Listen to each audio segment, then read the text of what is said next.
As we negotiated the USMCA, as we made sure that we were doing the right things for Canada, the right things for Canadians. And the key thing on that is always listening, learning, talking about how we're going to build for a better future and thinking about that future, what the long term, in terms of your jobs until you retire, but also your kids' jobs and your grandkids' jobs. That kind of focus needs to be at the center of it. Well, that's Justin Trudeau at a Chrysler plant in Windsor just last month, saying that he had not only secured the jobs of the workers there, but their children and grandchildren. That's a 50-year promise. Unfortunately, it didn't quite last 50 days. That Chrysler plant is still fine, but as you just heard in my monologue, General Motors is shutting down its Oshawa plant completely. There has been an auto factory in that city for 1 century. It's down to what you could call a skeleton crew, down to 2,500 plus 300 other contractors, 2,800 people. Used to be, about 40,000 working in Oshawa. No longer. Joining us now to talk about this is our friend Manny Montenegrino, who was our guide during the NAFTA renegotiations. Manny's the president of Think Sharp. It's great to see you again, Manny. No one is happy about this. That's 2,800 families that have been put on notice that they're going to be unemployed. It's sad, but it is also a day of politics, because there's always politics when it comes to the auto sector, isn't there? Yes, absolutely. And it is very sad, but it is foreseeable. It's pretty simple that businesses look to improving their bottom lines every year for the shareholders. I mean, that's a fact that cannot be overlooked. This plan by GM started 2 years ago. They look to improve their shareholder value. Oshawa, I mean, if you add what's happened in the last few years, the accelerating costs of electricity by the Liberal government, the provincial Liberal government, the imposition of carbon taxes, the inability for the federal government to match the corporate tax rate of America. I mean, we had our fiscal update, and the finance minister says we won't do that. Well, that just is another, another impediment for businesses to stay, or these multinational businesses to stay in Canada. So when you put it all together, and GM is making a decision. It's made decisions in other areas of the world. It's made decisions in America, but about 40 to 50% of its decision is in Canada, reducing Canadian jobs. That's a big number when you look at Canada only being 1/10 the size of the United States. So General Motors really picked on Canada, or their Canadian operations, the most in their restructuring. And that has to do with all those factors that I just mentioned. Yeah. What scares me is I was reading back in May, I just dug it up, the CEO of Magna that does a lot of auto parts. It's not obvious. Magna is fairly well known, but not as well known as GM or Ford. And the CEO couldn't have been clearer. And this was in May. He said, if you look at the tax cuts that Trump brought in January, it just is more expensive to do business up here. So if a company's going to shut down a plant, they're more likely to shut it down up here. If they're going to restructure, they're more likely going to move things to the States. And what scares me, Manny, is that this could be a domino, and other dominoes may fall. And God forbid, other factories, Magna, I think the industry is moving away like the Western Canadian oil industry is moving away. Well, exactly, Ezra. I mean, when you talk about domino, it isn't just the auto sector. The domino began, in my opinion, in the oil sector, in the pipeline sector.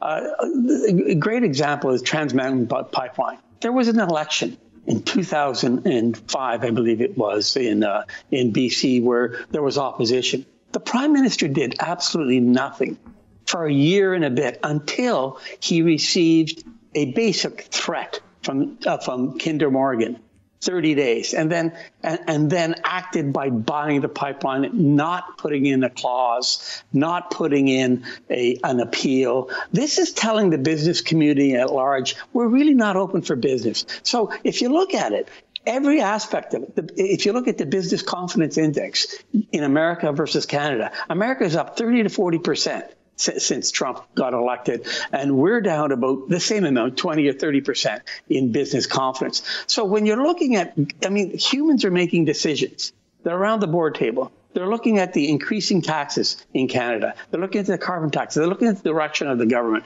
They're looking at the business confidence. I mean, these people talk to each other. The oil industry guys talk to if you're the CEO of a big oil company or you're CEO of General Motors, they're talking to each other. They know what's happening. And you look at the totality of everything, and you look at what's happening in America where businesses are invited and businesses are being attracted. Where are you going to make the decision? Yeah. So General Motors, I mean, so you have to look at the totality of it, and what you have, and here's the big difference, Ezra, and I've advised big business CEOs, and in my legal career, there are people that are looking for that 1 day, I'll say, approval, and there are people who plan for a long term.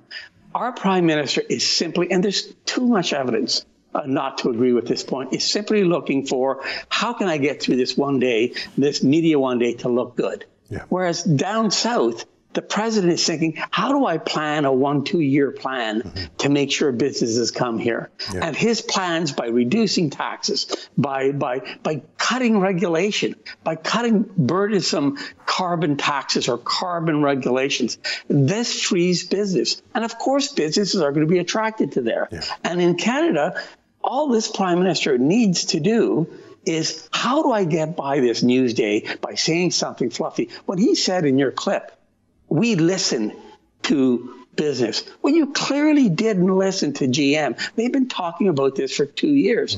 It's clear that all business, you have the oil patch leaving, the oil rigs are leaving Alberta. 70-80% are now down in America. Pipelines are not being built. You're not listening to anyone. I mean, clearly, so that is what is happening in Canada. Yeah. You know, if I think of Justin Trudeau's key moments to talk about his economic vision, I think, for example, when he spoke at Davos, Switzerland, right after Trump announced his tax cuts, so January this year, it was his chance to talk to the masters of the universe, you know, the big CEOs. And he didn't, like you say, he didn't address the amazing comparative advantage American businesses now have on taxes. He led with his male feminism shtick again. I want to show you a clip from Trump, and frankly, you could pick this, you could find 20 clips from Trump in the same vein. I'm just going to show you Trump. This is from last year, just talking about autos. He talks, you know, everyone knows the motto, "Make America Great Again." But other than that, I think his most common saying, his catchphrase is, "Buy American, hire American," and he's obsessed with getting factories back into the States. Here's just one clip, and Manny, I could give you 20 clips like this. Take a look at this.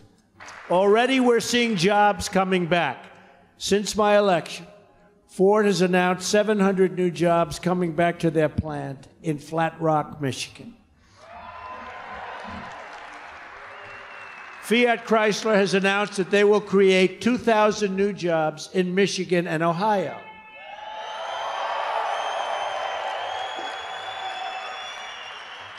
And just today, breaking news, General Motors announced that they're adding or keeping 900 jobs right here in Michigan, and that's going to be over the next 12 months. And that's just the beginning, folks. Now, Manny, as we said at the top, there are some GM cuts in the States too. But my point for showing that clip is Trump is obsessed with bringing factories back. It's all he talks about domestically. I mean, it's why he won so many Rust Belt states. Trudeau doesn't send those same symbolic messages to companies that you will find a great home here. He talks about feminism and carbon taxes, and they don't want to hear it. Right. And you know what? We have to be honest about our review of the Prime Minister and the President of the United States. The Prime Minister is, in my opinion, unconcerned about industry of any sort in Canada.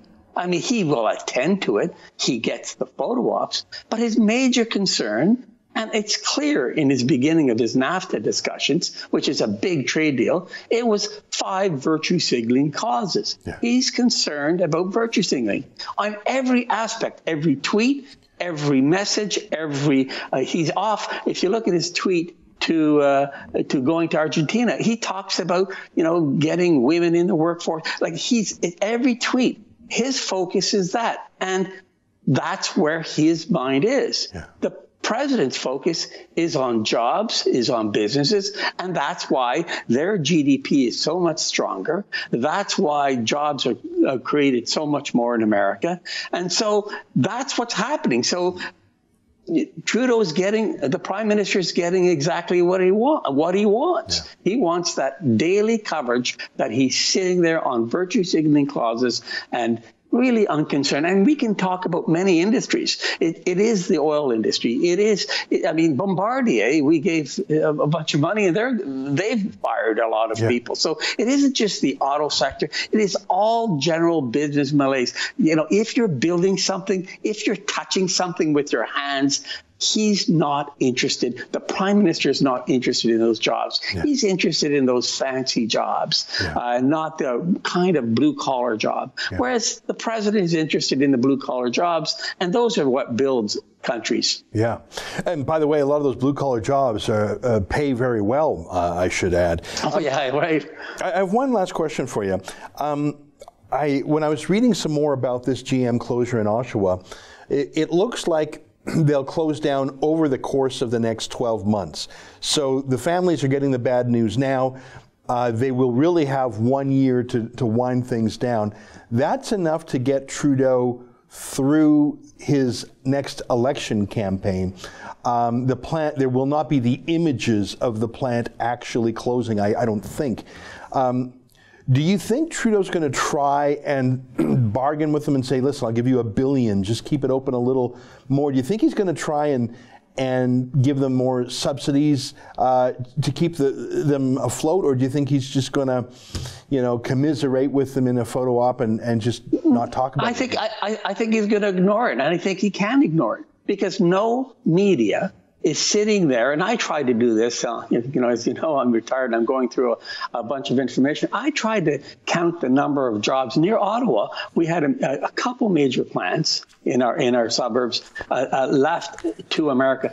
The media is not saying how many jobs are going to America as a result of the policies of the Liberal government. I know that 60, 70, 80% of the rigs are gone from Alberta and they're in the States. We know the pipeline jobs, there's 8,000 jobs are lost. No one's doing a count. No one in the media, and there are thousands of people in the media that can sit there and say, what's it cost with our direction, the Liberals' direction with the gender budget, and with respect to virtual signaling? How many jobs does that cost? And no one's done that. Yeah. I did do one analysis, and I'll share it with you.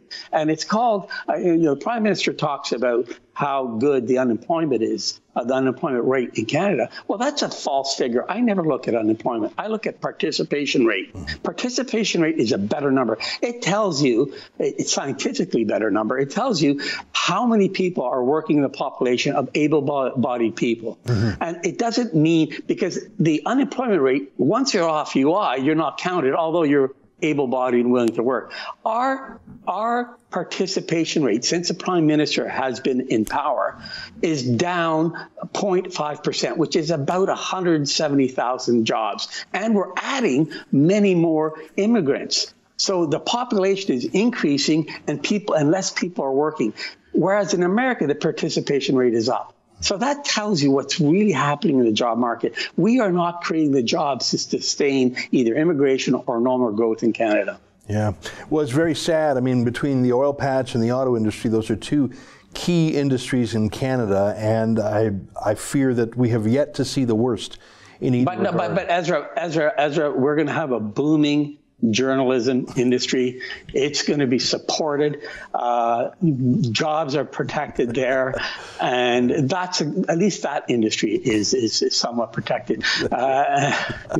You're right. You're talking about that $595 million slush fund for journalists. Well, I just want one journalist to go through the number of jobs that have left Canada to America as a result of the last 2-year plan. Just if there's one out there, and I might even pay for it myself. Yeah, well, that's probably a project for us at the Rebel to try and compile that. I wonder if a think tank's on it.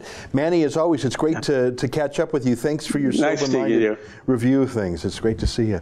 Well, there you have it.